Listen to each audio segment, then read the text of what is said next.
In studio, Jeremy Saltan, political strategist and consultant. Jeremy, a few hours ago, Lieberman was interviewed, and he did not rule out definitively. He kind of hedged and hawed, but would not rule out the possibility of backing a minority government that is Arab-backed. What do you make of that? Well, how are you doing, Jeff? It's nice to be back.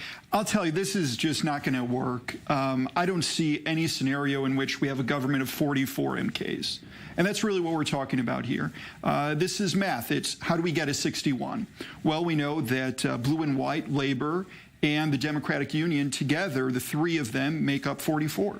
The only way that they can go ahead and break the block of 55, which is under Netanyahu, is for them to go ahead and have both the joint list as well as Balad, which has already announced that they will not vote in favor of one of these scenarios, and Lieberman go ahead and vote for a government they will not participate in. So this sounds like a very far-out scenario. I know that right now Lieberman is not going ahead and saying that he's ruling it out. I understand it because we're in this situation because of him. A lot of the fault falls on his shoulders, so it's going to be very difficult as we go through the new timeline of these 28 days, but I don't expect much to happen. But isn't that why someone like Lieberman, who has a lot to lose, perhaps the most to lose if there's a third election, there's one recent poll that says his party enjoys the least voter loyalty. Only half of his voters would again return if there's a third election to Yisrael Beitenu. Lieberman's kind of backed into a corner. He may agree to this. He may, because he doesn't want a third election, he may agree to support Gantz, and even if it means some of the Arab parties from the outside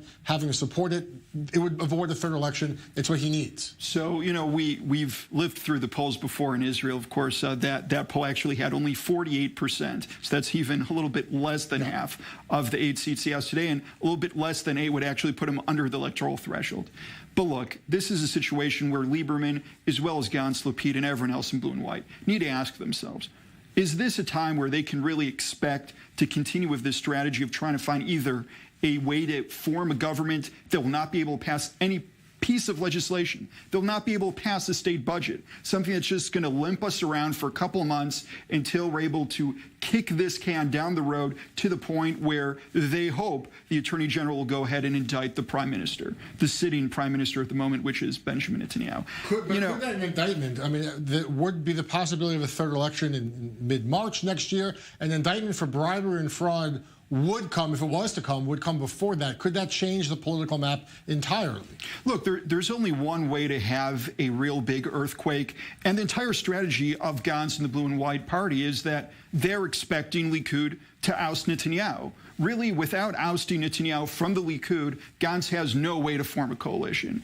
If we went ahead and we went through the first mandate with Netanyahu and we did not get anywhere, Gantz knows that right now he has the mandate. The best scenario he has is, again, this idea of a minority government in which he has 44 MKs, in which he's only going to be prime minister for a very limited amount of time, because by Israeli law, if you don't pass the budget 3 months after the end of the year, so that would trigger an election in March again anyways. So we're in a situation where all he's trying to do here is say, instead of engaging Netanyahu and engaging the bloc of 55 and sitting down and trying to pursue a national unity government, he's trying to tell the Likud who their leader is. He's trying to tell the other members of the bloc of 55 that they will need to either jump over to him or be thrown out of the process that he is trying to go through. So again, this is just not something that is realistic. He needs to go ahead and decide to negotiate with the person who's leading the Likud right now. All right, Jeremy Saltan, thank you so much for your analysis.